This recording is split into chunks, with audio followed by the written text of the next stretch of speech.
하나님의 일에 참여하라. 하나님의 일에 참여하라. 하나님의 일에 참여하라. 우리가 하나님은 어떤 분이신가? 요한복음 15장 1절에 나는 참 포도나무요 내 아버지는 농부다. 하나님은 농부로 표현하고 있어요. 하나님이 농부시라는 얘기는 하나님은 일하시는 분이다 라는 얘기입니다. 우리가 예레미야 33장 2절 3절에도 일을 행하는 여호와 그들 지어 성취하는 여호와가 이같이 이르시도다 그랬죠. 하나님 일을 하시는데 일거리가 있다는 얘기죠. 하나님은 지금도 일을 하고 계시는 줄 믿습니다. 하나님도 일하고 계세요. 여러분, 하나님은 일하시는 방식이 다양한데 특별히 이 땅에서 하나님 일하시는 방식은 당신의 사람들을 불러서 그 사람들과 함께 일하기를 기뻐하신다. 그래서 우리는 뭐라고 말씀합니까? 하나님을 사랑하는 자 곧 그 뜻대로 부르심을 입은 자들에게는 모든 것이 합력하여 선을 이루시느니라. 아가두스의 하나님, 헤세디 하나님, 그야말로 선을 이루시고 자비 하나님이신데 선하신 가장 좋은 모습으로 이루어가기를 원하신다. 그래서 하나님의 일에 참여하라. 오늘 말씀의 제목처럼 그렇다면 하나님 일에 참여한다는 것은 어떤 모습으로 우리가 참여할 수가 있는가? 물론 다양하게 하나님 일에 참여할 수가 있겠죠. 오늘 이 주제를 통해서 하나님께서 우리에게 주시는 이 말씀을 근거로 해서 자, 우리 지금 요절이 이 요한복음 14장 21절이거든요. 같이 한번 합독할까요? 나의 계명을 지키는 자라야 나를 사랑하는 자니 나를 사랑하는 자는 내 아버지께 사랑을 받을 것이요 나도 그를 사랑하여 그에게 나를 나타내리라. 아멘. 할렐루야. 나의 계명을 지키는 자라야 나를 사랑하는 자다. 우리는 우리 하나님을 사랑한다라고 고백합니다. 하나님 사랑하십니까? 네, 하나님은 사랑해요. 당연히 사랑하죠. 자, 예수님이 부활하신 이후에 베드로에게 나타나셔서 다른 거 안 물어봤죠? 베드로는 살아생전에 예수님을 3번씩이나 모른다고 부인하고 그냥 모른다고 한 것뿐만 아니라 욕하면서 심지어는 저주하면서까지 이렇게 부인했다라고 성경은 말씀하고 있죠. 그런데 부활하신 예수님께서 베드로에게 나타나셔서 야 이놈아 너 그때 나 3번씩이나 부인했어. 너 그냥 부인한 것도 아니고 나 욕하면서 부인하더라. 이렇게 물어보지 않으셨죠? 우리 주님이 물어보신 건 다른 거 안 물어보고 뭐 물어봤다고요? 너 나 사랑하냐? 한 가지만 물어봤어요. 우리 남녀 간의 관계 속에서 마찬가지죠. 자기 나 사랑해? 얼만큼 사랑해? 사랑하냐고 물어보죠. 자, 이처럼 우리 주님은 자기를 3번씩이나 부인했던 그 베드로. 그런데 베드로도 예수님을 부인했고 가룟 유다도 부인했지만 베드로는 회개하고 돌아온 거고 가룟 유다는 후회하고 그쳤죠. 그래서 후회와 회개의 차이는 엄청난 차이가 있는 것을 우리가 보게 됩니다. 나의 계명을 지키는 자라요. 계명은 말씀인데 여러분 하나님의 계명을 다른 말로 하면 법이라고 하잖아요. 법. 하나님께서 우리에게 법을 주셨는데 그 법에는 2가지 방식으로 주셨죠. 첫 번째는 하라. 두 번째는 하지 말라. 2가지 명령을 주셨어요. 2가지 법이 있어요. 그래서 하나님은 어떻게 하라고 하지 말라고 할 수 있어? 지난주에도 말씀드렸던 것처럼 하나님은 우리에게 성경 66권을 꽉 짜면 10계명이 된다고. 10계명. 그렇죠? 10계명. 그 10계명은 그게 2가지 명령이잖아요. 계명, 명령. 이 10계명에는 하나님 명령과 하지 말라는 명령이잖아요. 첫 번째, 내가 다른 신을 네게 있게 하지 말아라. 우상을 섬기지 말아라. 여호와를 망령되게 걷지 말아라. 안식일을 기억하지 거룩히 지켜라. 3가지는 하지 말라고, 1가지는 하라는 거죠. 그 다음에 4번째부터 6번, 5번째부터 10번째 계명은 대인계명이라고 그러죠. 첫 번째 계명부터 4번째 계명까지는 대신계명, 하나님을 향한 계명. 이 계명 가운데 3가지는 하지 말라, 1가지는 하라 라고 그랬어요. 그 다음에 5번째 계명은 네 부모를 공경하라, 하라는 거죠. 그 다음번은 전부 다 하지 말라 그죠. 그 다음에 뭡니까? 살인하지 말라. 그 다음 뭐예요? 간음하지 말라, 도덕질하지 말라, 거짓 증거하지 말라, 예수 물건 탐내지 말아라. 이처럼 대인 계명에 있어서는 1가지만 하라라고 했고 나머지는 전부 다 하지 말라라고 그랬죠. 전에 여러분들이 신앙생활을 잘하는 방법 2가지를 말씀드렸어요. 어떻게 하면 신앙생활을 잘하는가? 첫째, 신앙생활 잘하는 사람 바라보면서 나도 저렇게 해야지, 이렇게 본받으면 되는 겁니다. 잘못하는 사람 보면서 나는 저렇게 하지 말아야지. 똑같아요. 하나님 우리에게 2가지 명령을 주셨던 것처럼 우리 신앙생활도 2가지 방식으로 하면 잘할 수 있어요. 잘하는 사람 바라보면서 나도 저렇게 해야지, 잘못하는 사람 바라보면서 나는 저러지 말아야지. 제가 그렇게 하면서 어린 시절을 컸던 것 같아요. 그래서 이렇게 돌아보면 저는 그 범생이로 자랐거든요. 범생이라고 그러잖아요.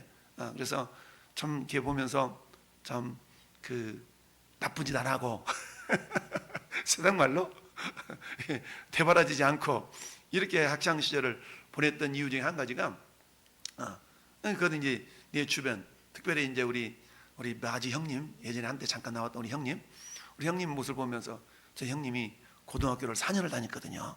고등학교를 4년을 다녔어. 뭐 4년 다녔다는 얘기는 뭔 얘기인지 알 거예요.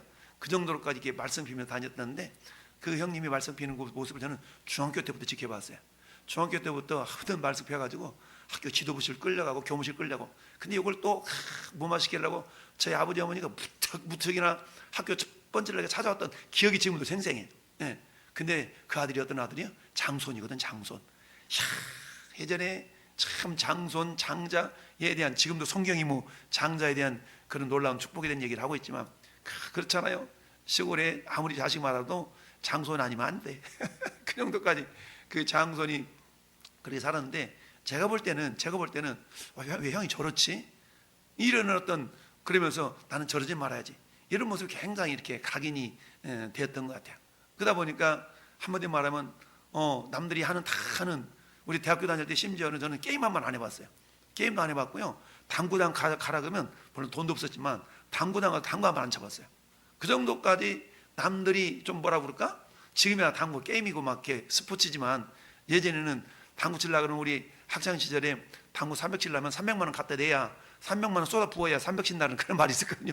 그 정도까지 돈을 갖다 부어야만이 당구를 치고, 옛날에는 갤로그라고 해가지고 비행기 왔다 이렇게 갔다 하면서 막 그런 게임이 있었거든. 이런 게임 한 번한테 50원씩 이렇게 주고 했었는데 그 돈이 아까워서도 저는 게임을 하지 않았던 그런 기억이 나요. 그러니까 어쨌든 저희 그 우리 마지 형님을 통해서 좀 이렇게 바람직한 모습을 바라보면서 나는 저러지 말아야지. 예. 그러면서 제가 우리 식구에서 체격이 제일 크거든요.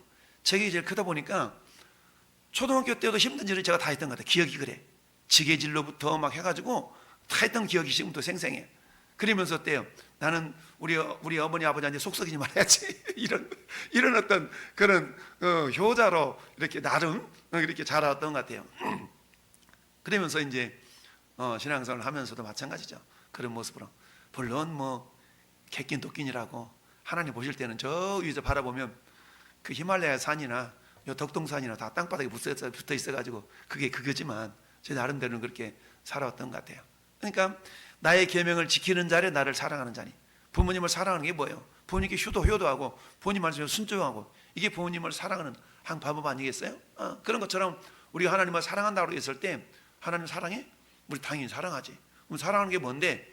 하나님의 계명을 지키는 것이다. 그래서 나를 사랑하는 자는 내 아버지께 사랑을 받을 것이요, 나도 그를 사랑하여 그에게 나를 나타내리라. 할렐루야. 하나님을 사랑하면, 우리 주님을 사랑하면 주님이 나타내 주신다는 겁니다. 오늘 뿅 하고 나다. 물론 이름 얼마나 좋겠어요. 근데 우리 주님은 지금 하늘 보좌 우편에 계시기 때문에 그렇게 나타나시진 않으시죠. 그러나 우리가 그 경험적으로 알 수 있잖아요. 하나님이 이렇게 일하시네. 하나님이 역사하셨네. 이걸 우리가 경험적으로 알 수 있지 않습니까? 그런 과정들을 통해서 하나님께서 오늘 또 우리에게 나타나신 줄을 믿습니다. 자, 그렇습니다. 오늘 계율을 같이 읽어보겠습니다. 성경은 하나님이 세상에서 역사하신 일의 기록입니다. 성경 안에서 하나님은 하나님 자신, 그분의 본질과 목적과 계획과 방법을 계시하십니다. 성경의 초점은 그분과 그분이 하시는 일에 맞춰져 있습니다. 아멘. 여러분, 세상의 책들과 성경의 책, 성경의 책의 차이점은 뭐겠어요? 세상에 아무리 박사기가 15개 있어 할지라도 성경은 인간적인 지식으로 이해될 수 있는 책이 아니라 성령께서 밝히 보여주셔야만이, 다른 말로 하면 계시해 주셔야만이 깨달을 수 있는 책이 성경이죠. 그러니까 세상 책은 인간적인 지식으로 기록된 책이기 때문에 연구해서 알 수도 있고 그러지만 성경은 연구해서 알아지는 것이 아니라 성령의 조명하심, 성령의 계시하심을 통해서만이 알 수 있는 책이 성경이죠.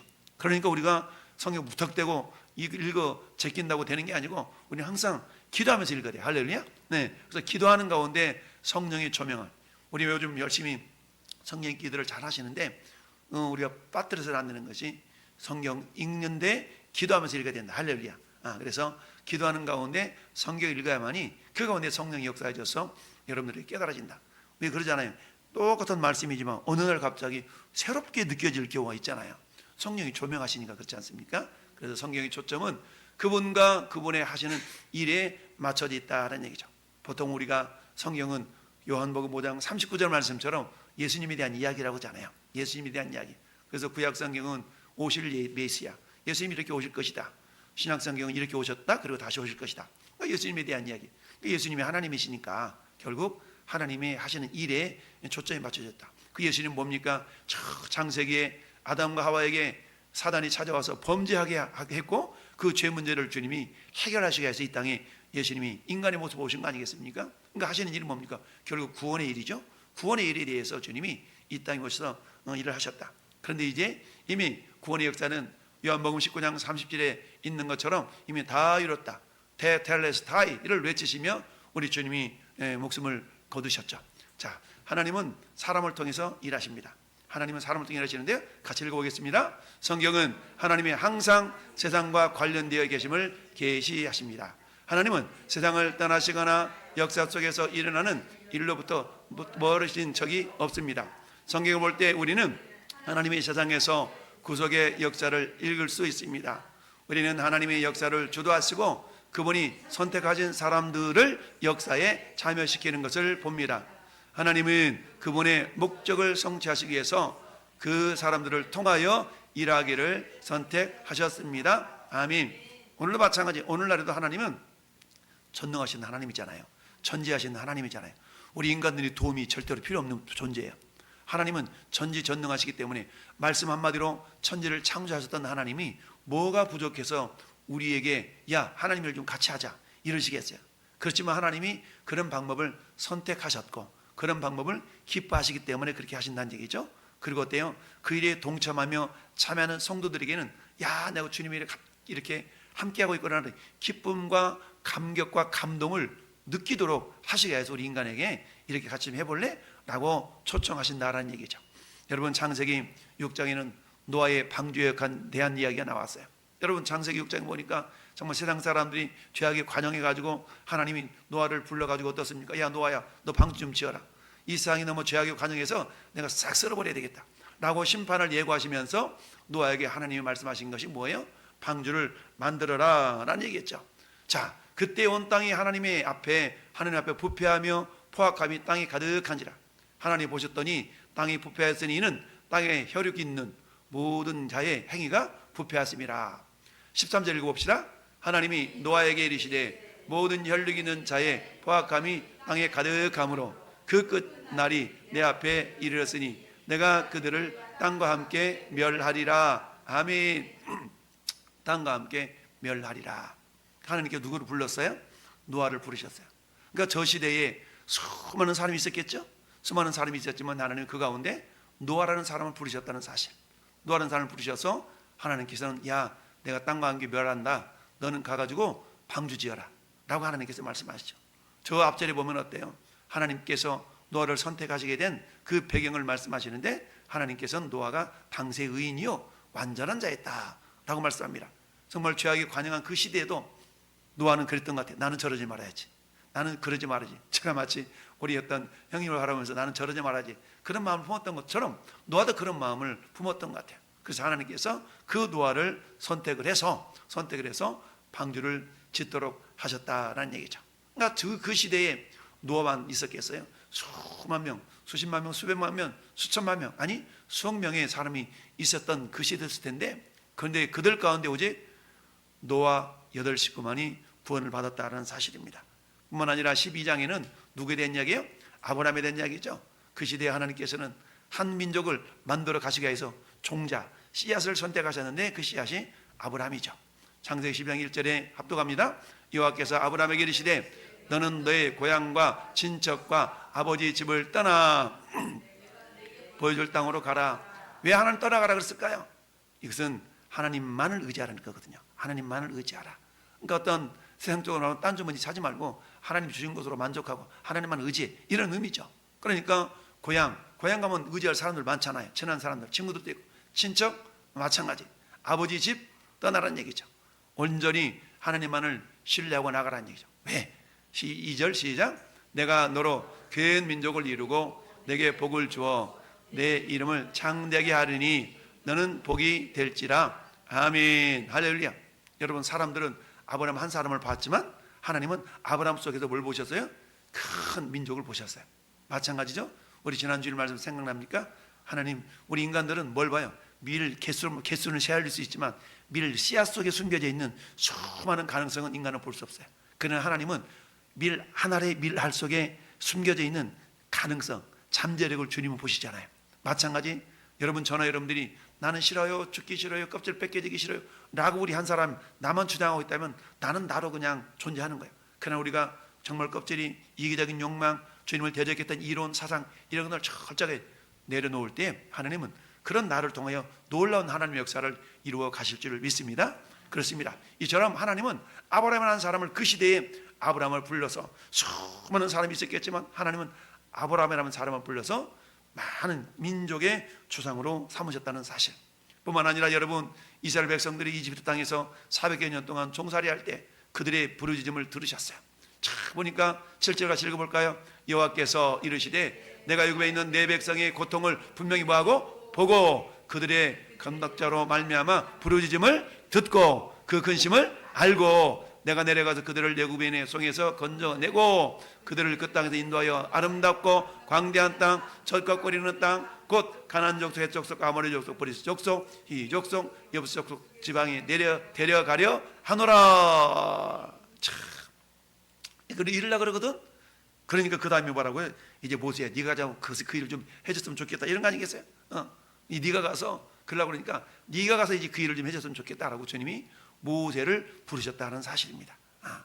하나님이 손이 부족해서, 능력이 부족해서 모세를 왜 불렀을까요? 그냥 전능하신 하나님이 혼자 하시면 되지. 아니요, 하나님이 일하시는 방식이 그렇다는 얘기죠. 하나님이 일하시는 방식이 이처럼 하나님은 그 시대마다 사람을 불러서 당신의 일을 이루어 가신다라는 얘기입니다. 그럼 오늘날은 어떨까요? 오늘날이라고 다를 바가 없다. 오늘날도 하나님께서는 당신의 일을 이루어 가시면서 여전히 믿는 자들을 부르셔서 그 일에 참여하기를 원하신다. 우리가 잘 아는 마태복음 28장 19절 시작. 그러므로 너희는 가서 모든 민족을 제자로 삼아 아버지와 아들과 성령의 이름으로 세례를 베풀고 내가 너희에게 뿐만 모든 것을 가르쳐 지키게 하라. 볼지어다 내가 세상 끝날까지 너희와 항상 함께 있으리라 하시니라. 아멘. 그러면 너희가 누구예요? 나예요. 따라서 나는, 그렇죠? 나는 나요. 우리 하나님 말씀하셨죠. 너는 가서, 너가 나요. 나는 가서 모든 민족으로 제자를 삼아야 되겠다. 이제 우리에게, 나에게 분반 모든 것을 가르쳐 지키게 해야지. 우리 주님은 가르치는 것뿐만 아니라 가르쳐 지키게 하라라고까지 말씀하셨어요. 사도행전 1장 8절에도 오직 성령이 너희에게 임하시면 너희가 권능을 받고 예루살렘과 온 유대와 사마리아 땅끝까지 이르러 내 증인이 되리라 하시니라. 아멘. 여러분, 어때요? 가장 가까이 있는 예루살렘, 온 유대, 사마리아 땅끝까지 이르러 내 증인이 되리라. 할렐루야. 오늘날 이 사역을 우리 사람들을 통해서 하나님은 그 일을 이루어가고 있다라는 얘기죠. 그러면 예루살렘은 어디에? 예루살렘, 내가 가장 가까이 있는 내 동네, 우리 동네라고 할 수 있겠죠. 온 유대, 우리 남한이라고 할 수 있겠습니다. 그 다음에 어때요? 사마리아 저 북한까지, 땅끝까지는 어때요? 세상 모든. 그런데 여러분, 여기서 땅끝은 물리적인 땅끝만 의미하는 게 아니에요. 물리적인 땅끝만 의미하는 것이 아니라 내 내면, 우리 세계에서 가장 깊은 바다가 필리핀 앞바다 마리아나 화구라 그랬죠. 근데 그 바다보다 더 깊은 바다가 장로님 어디라고요? 내 마음의 바다, 내 마음의 바다. 땅도 마찬가지예요. 우리는 말씀 앞에 점령당하기 싫은 영역이 있거든요. 말씀 앞에 끝까지 복음이 나를 점령해야 되는데 우리는 그 말씀께 점령당하기 싫은 그런 부분이 있어요. 그 모습까지, 그 영역까지 우리는 철저히 어때요? 말씀으로 우리가 점령당해야 된다는 얘기죠. 할렐루야. 이런 모습 하나님께서 오늘날에도 사람들을 통해서 하나님은 일을 하고 계신다라는 얘기입니다. 그렇습니다. 하나님은 무턱대고 야 이래 이러지 않으셔요. 지금 하나님 일하시는가 봐 라는 것을 하나님이 이렇게 보여주시고 그리고는 어때요? 우리를 초청하신다. 자, 읽어봅시다. 하나님은 무언가를 하시려고 할 때에 자기가 주도권을 잡으시고 한 사람 혹은 여러 명의 하나님의 종들에게 오십니다. 하나님은 자신이 하고자 하시는 일을 그들에게 알게 하십니다. 하나님은 그들의 인생을 하나님께로 초청하시고 그들을 통해서 하나님 일을 성취하십니다. 아모스 선지자는 주 여호와께서는 자기의 비밀을 그 종 선지자들에게 보이지 아니하고는 결코 행하심이 없으리라 라고 말했습니다. 하나님께서는 아모스 선지자를 통해서 그렇게 말씀하셨다. 주 여호와께서는 자기의 비밀을 그 종 선지자들에게 보이지 아니하시고서는 결코 행하심이 없으시니라. 하나님은 보여주시고 행하신다는 얘기죠. 보여주게 해는 야 보냐? 보이지 저렇게 하는 거야. 너도 저렇게 한번 해봐. 우리 애들한테 노래 가르칠 때 나처럼 해봐라 요렇게 그런 노래가 있지 않습니까? 우리 하나님도 마찬가지. 하나님도 무턱대고 우리에게 하라 그러지 아니하시고 이미 다 보여주시고 그렇게 하라라는 얘기죠. 자, 하나님은 어떻게 하나님의 일에 나를 초청하실까? 우리가 읽어봤던 요한복음 5장 다시 한번 우리가 묵상하면서 생각해 보면서 한번 봅시다. 자, 위에 대한 대화로 오늘 본문에서 예수님의 예를 묵상함으로 알 수가 있습니다. 아버지께서 이제까지 일하신다. 그러니까 예수님 뭐라고요? 아버지께서 이제까지 일하시니까 17절 말씀에 예수께서 그들에게 이르시되 내 아버지께서 이제까지 일하시니 나도 일한다. 할렐루야. 우리 하나님이 일하시는 분이라고 그랬어요. 그러니까 예수님은 아버지께서 일하시는 모습을 보셨어요. 보시고 그럼 나도 일해야 되겠네. 신앙생활 잘하는 모습, 잘하는 사람들을 바라보면서 나도 저래야 되겠네. 이렇게 한다는 얘기예요. 할렐루야. 네. 그래서 신앙생활 잘하는 사람을 내가 표대 삼는 것을 뭐라고 말합니까? 멘토라고 해요. 멘토라고 얘기하는 겁니다. 세 번째 보니까 나는 아무것도 스스로 할 수 없다. 나는 아무것도 스스로 할 수 없다. 이 말은 능력이 없다기보다는 철저하게 아버지 뜻을 쫓아 행하려고 그러다 보니까 자기 생각 이런 것들을 내려놓으신 거예요. 그래서 아무것도 스스로 할 수 없다. 그러니까 아버지 뜻만을 이루려고 했기 때문에 자기 자신의 뜻을 철저하게 내려놓으신 그 모습이라는 얘기입니다.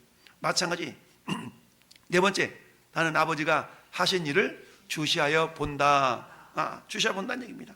자, 그러므로 예수님이 요한복음 5장 19절에 뭐라고 그러냐면 예수께서 그들에게 이르시되 내가 진실로 너희에게 이르노니 아들이 아버지께서 하시는 일을 보지 않고는 아무것도 스스로 할 수 없다. 아버지께서 하신 일을 보지 않고는 스스로 아무것도 할 수 없다고 말씀하셨어요. 그러니까 예수님은 철저하게 아버지 하나님께서 하시는 일을 보시고 하셨다는 얘기입니다. 그래서 나는 아버지께서 이미 행하고 계신 이 일을 보고 행한다라고 말씀하신 거죠. 그러면서 아버지께서는 아들을 사랑하신다. 요한복음 5장 20절에 아버지께서 아들을 사랑하사 자기가 행하시는 것을 다 아들에게 보이시고 또 그보다 더 큰 일을 보이사 너희로 놀랍게 여기게 하시리라. 큰 일은 뭐겠어요? 십자가의 죽으심이죠. 큰 일. 그래서 아버지께서는 아들을 사랑하신다. 아버지께서는 자기 행하시는 것을 다 아들에게 보이신다. 그러니까 우리 예수님은 아버지께서 하신 일을 뭐 하셨어요? 봤다는 얘기죠. 주목했다는 얘기입니다. 그럼 우리의 관심도 어때야 돼요? 내 주변에서 지금 하나님이 일하시고 계시는데 하나님 멀리 일하시는 분이 아니라 내 주변에서 일하고 계세요.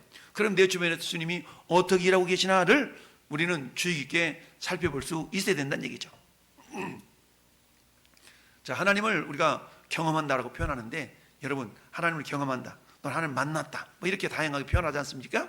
하나님을 경험하려면 하나님이 일하시는 방식을 우리가 이해하면 돼요.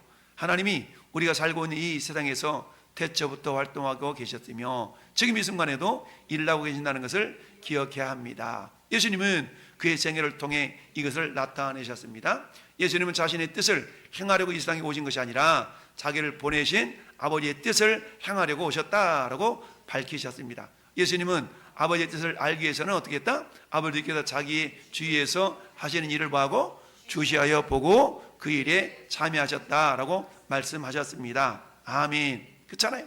자, 이번 돌아오는 주일이 무슨 주일이에요? 돌아오는 주일이 부활주일이에요. 그러면 부활주일은 우리 함께 예배하고 정말 우리 전통적으로 뭐 계란 이렇게 나눔도 있고 이런 일이라는 얘기죠.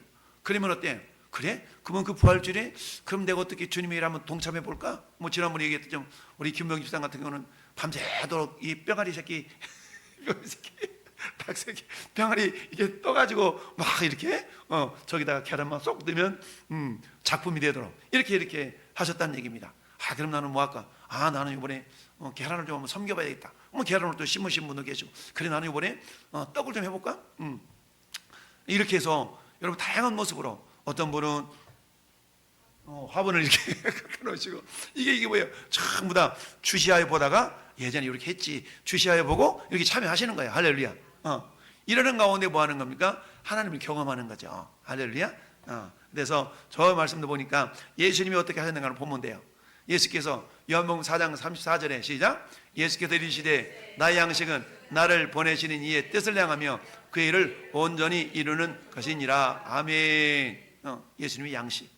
야, 예수님 언제 누가 도시락 갖다 드렸어? 아니야 내 양식은 내가 있잖아. 나 이미 나 먹을 양식이 있다. 어머 누가 도시락 갖다 드렸나? 그랬더니 주님이 하시는 말씀 그게 아니고 나의 양식은 나를 보내신 이의 뜻을 행하여 그의 일을 온전히 이루는 이것이라. 할렐루야.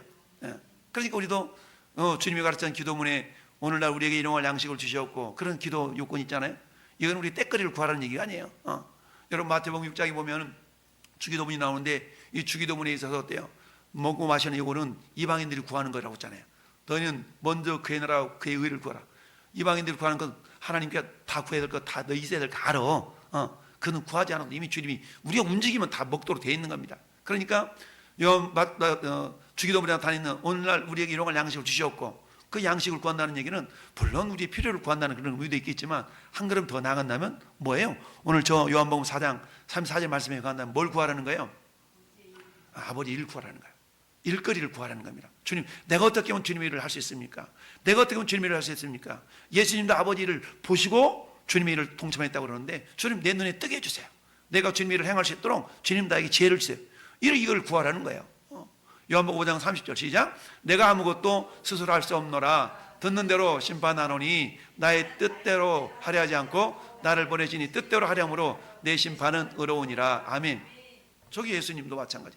스스로 할 수 없대. 아무것도 할 수 없다. 능력이 없다는 얘기가 아니라 그만큼 철저하게 아버지의 뜻을 이루어 드리려고 하는 그런 집중력이 있으셨다는 얘기고요. 38절 말씀에도 내가 하늘에서 내려온 것은 내 뜻을 행하려 함이 아니요 나를 보내신 이의 뜻을 행하려 함이니라. 아멘. 예수님은 하나님이시지만 사람의 모습이 있다는 오셨잖아요. 왜 사람의 모습으로 오셨어요? 그 인간의 죄와 사망의 문제를 해결하시기 있다는 오셨다는 얘기죠. 그러니까 주님이 어때요? 그러기 위해서는 십자가를 져야 되잖아요. 근데 그 십자가를 지는 것이 보통 일이 아니야. 오죽했으면 예수님이 겟세마네에서 아버지 할 만하시거든 이 잔을 내게서 옮기시옵소서. 그러나 내 온대로 마옵시고 아버지 온대로 되기를 원하나이다. 그것이 힘든 것이 알았기 때문에 인간적인 생각으로는 앉았으면 좋겠어. 그러나 또 다른 편 하나님의 뜻을 이루기 위해서는 그걸 져야만 돼. 요 갈등, 이 고민이 예수님도 있었다는 얘기죠. 우리도 마찬가지예요. 어떤 주님의 선한 일을 감당하기 위해서는 때로는 그런 고민, 갈등들이 있을 수가 있다는 거예요. 그렇지만 어때요? 내 생각을 내려놓고 주님의 생각을 선택할 때 그 당시는 어렵지만 그러나 반드시 우리에게는 칭찬과 영광과 존귀가 우리에게 다가오게 된다라는 사실입니다. 요한복음 8장 29절도 마찬가지요. 나를 보내신 이가 나와 함께 하시도다. 나는 항상 그가 기뻐하는 일을 행함으로 나를 혼자 두지 아니하셨느니라. 우리 예수님은 어떤 상황 가운데서도 아버지가 기뻐하실 일만 했다는 얘기입니다. 어떻게 우리 엄마가 기뻐할까? 어떻게 우리 아버지가 기뻐할까? 내가 공부도 좀 열심히 좀 해봐야지. 이번에는 우리 하민이 수학 점수 좀 20점 올려봐야지. 영어 점수 이래서 때 엄마 아빠가 기뻐하는 일이라면 그렇게 해보는 거야. 막 어떻게 우리 엄마 아빠를 기쁘게 할까? 어떻게 우리 아빠를 기뻐할까? 그게 곧 하나님을 기쁘게 하는 일일 수가 있거든요. 할렐루야. 네. 여러분 요한복음 17장을 예수님의 대제사장적 기도라고 그러거든요. 요한복음 17장이 대제사장적 기도인데 이 예수님도 기도하시면서 그 내용이 자신을 위한 기도, 제자들을 위한 기도, 또 성도들을 위한 기도, 이런 기도를 하시거든요. 그런데 예수님이 저렇게 말씀하셨어요. 아버지께서 내게 하라고 주신 일을 내가 이루어 아버지를 이 세상에서 영원하게 하셨사오니 아버지 나도 영원하게 해주세요. 예수님은 자신을 위한 기도를 하시면서 저 말씀하셨어요. 그래서 아버지께서 내게 하라고 주신 일을 내가 이루어, 그렇죠? 이루어 아버지를 세상에서 영원하게 했다. 그러니까 예수님은 뭐 하셨어요? 예수님은 아버지를 드러내시는 일을 하셨어요. 아버지를 드러내시는 일을 하셨어요. 아버지 보여달라고 그랬더니 뭐라고 합니까? 아버지 보여달라고. 야, 날 보면 아버지를 보는 거야. 그만큼 예수님은 철저하게 성부 하나님의 일을 이루어 드렸기 때문에 예수님이 하신 일을 보는 것이 곧 아버지를 보는 거라는 얘기입니다. 우리 흔히 그러잖아요. 야, 너 하는 일 보니까 너 목소리 어떻게 엄마 꼭 닮았냐? 너 하는 모습 보니까 너가 아버지 닮았다. 이거 뭐예요? 닮다는 얘기는 뭐예요? 영광이잖아요. 영광은 드러내는 거 아니겠습니까? 반사하는 거 아니겠어요? 이처럼 예수님도 철저하게 아버지 하나님을 하시는 일을 보시고 주님의 뜻을 이루어 가셨다는 얘기입니다. 이처럼 주님이 우리를 초청하셔서 그 일을 이루어 가신다는 얘기죠. 아까 노아를 하나님이 초청하셨어요? 아브라함을 초청하셨어요? 모세를 초대했어요? 그리고 우리들도 초대해서 하나님이 당신 일을 이루어 가십니다.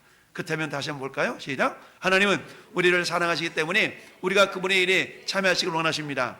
하나님은 자신이 어디에서 일하고 계신지를 보여주시고 당신으로 하여금 동참하게 하실 것입니다.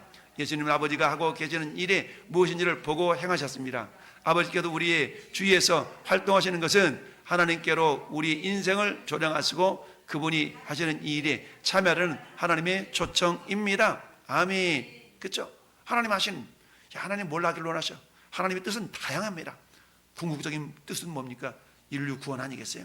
인류 구원, 잃어버린 영혼을 구원하는 일이에요. 그분 하나님께서 잃어버린 영혼을 구원하는 일에 내가 어떻게 참여하길 원하실까? 주변을 보라는 얘기죠. 주변을 보라. 어떻게 하나님께서 당신이 인류 구원의 일을 행하시는 일을 주변에서 어떻게 일하고 있는 걸 보라는 얘기죠. 그 일이 뭐하라? 너가 보고 주목하여 보고 참여하라. 이렇게 말씀하고 있습니다. 오늘날에는 그거 뭡니까? 우리가 전도하는 것이요, 우리 상반기에 우리 이웃사랑 초청주일 구원대회를 통해서 한번 우리 하나님 배가 복을 놓고 한번 우리 하나님 앞에 우리 모습을 보여드립시다. 열매야 주님이 하시는 것이지만 우리가 심지도 않고 걸음을 주지도 않고 우리는 못해. 그럴 수 없잖아요. 최선을 다해 심고 물 주는 그런 모습들을 통해서 하나님이 일하시는 걸 우리가 경험할 수 있다라는 얘기죠. 자, 하나님이 내 주위에서 일하고 계심을 깨닫게 하는 두 가지 요소가 있어요. 자, 깨달으려면 어떻게 되냐? 첫 번째, 시작. 우리가 하나님과 신랄한 사랑의 관계 속에서 살고 있어야 합니다. 아멘. 여러분, 우리 왜 그런 얘기냐? 눈빛만 봐도 안다. 이런 얘기 하지 않습니까? 눈빛만 봐라. 평소에 아무런 관계도 없는데 눈빛만 봐도 알 수 있을까요? 아니요. 평상시에 아주 친밀한 사귐의 관계가 있어야 그 사람의 눈빛만 봐도 알 수 있는 거 아니겠어요? 오늘 우리 사장님 얼굴빛이 좀 그래. 뭔 일 있는가 봐. 평상시에 사장님을 관찰을 해야만이 알 수 있는 거 아니겠어요? 이발하셨나 봐요? 머리 자르셨나 봐요? 평상시에 관심이 있어야 보이는 것이지 몰라요. 몰라. 너무 가까이. 할렐루야. 그렇습니다. 두 번째, 시작.